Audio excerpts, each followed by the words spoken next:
What's up, guys? I hope you can hear me. We're working on the Foxbody today. I got it up on the lift. I've been driving it around.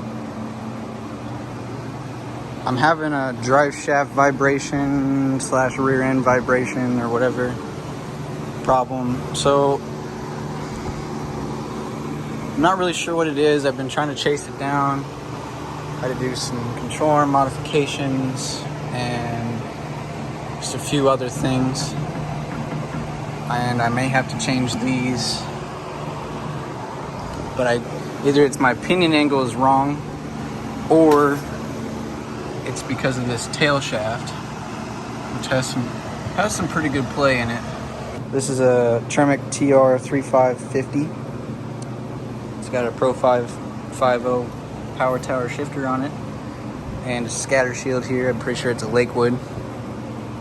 It's already got the 10 spline input shaft for the 302. Came with this clutch, new clutch fork, new throw-up bearing, and new pilot bearing. We're going to be putting that in the Fox. Maybe that'll fix the drive shaft vibration, maybe it won't. We'll find out. Just kind of wanted to show what's going on. I took my exhaust off. You guys haven't seen this yet, I don't think. This was the exhaust that me and my dad made.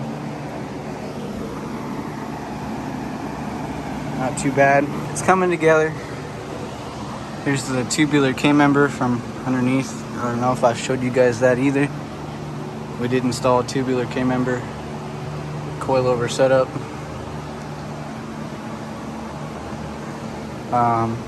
As you can see, the wheels are dropped all the way down and my tie rods are sitting level. I gotta get a bump steer kit. So it drives pretty rough. You hit a bump and it jerks the steering wheel. But yeah, this is the update. We're gonna swap this tranny out. All right, guys, I got the trans out. The only thing I couldn't get out was the bell housing, so I gotta go to work.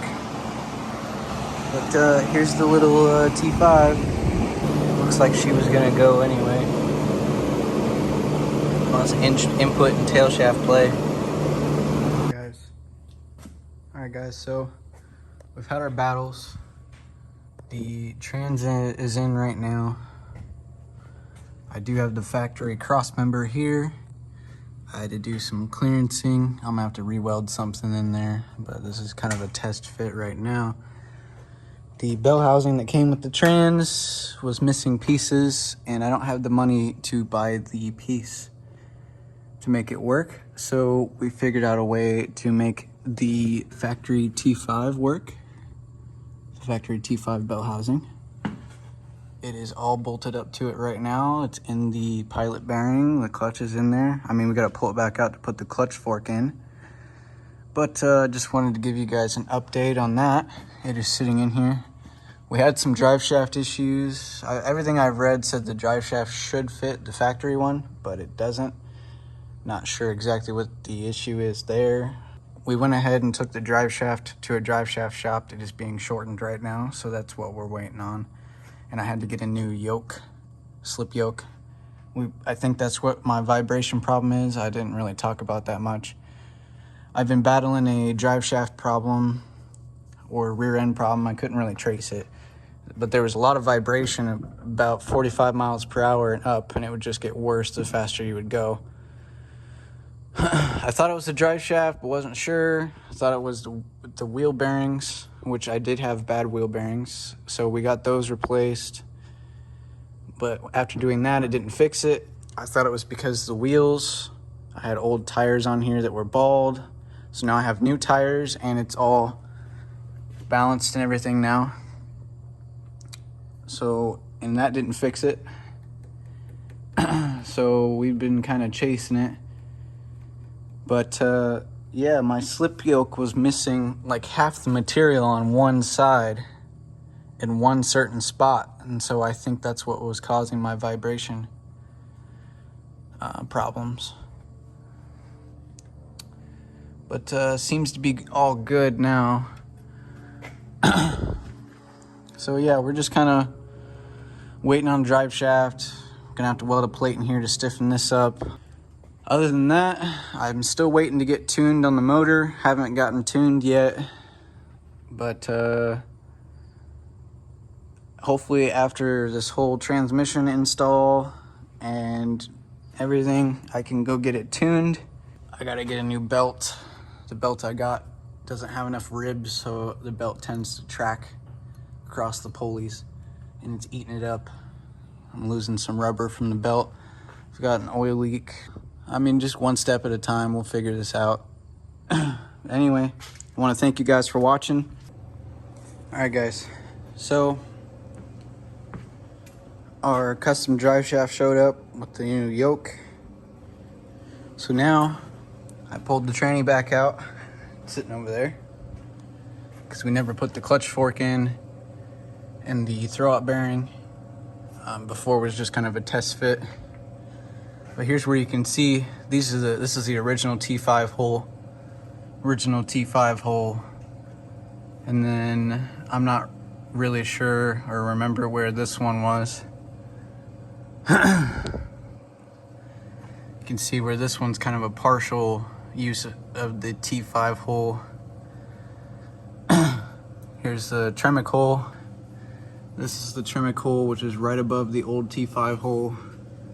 And this is the new Tremec hole. So that's how we're bolting our Tremec to T5 belt housing, which is the E6ZR number. So that's how we're doing that. But I'm gonna keep working on this. I was doing some hammering to the tunnel for some clearancing. Tremec kind of gets close in a couple spots and I really just don't want it to hit, so I'm just hammering some of this out.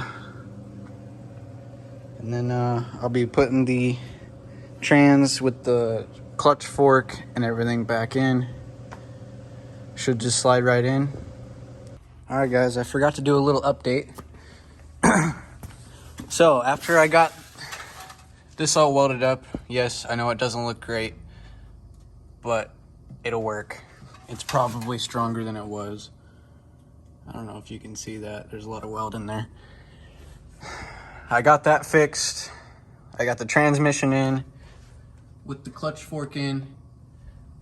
I put the drive shaft in. It's all tightened up. Cross member and everything's all tightened up. I got the bolts down here. I have my O2 sensor wiring ran for the Holly. Got it zip tied right here on the hole in the tranny. Everything's tightened up and I went ahead and filled it with fluid. Yeah, I still gotta clean up the fluid on the case there. But next will be the shifter install inside and hooking the O2 sensor back up. Put my exhaust on over there. And should be ready to go to test and stuff, so that's an update for now. Okay, we got the transmission all done. Tyson's washing it.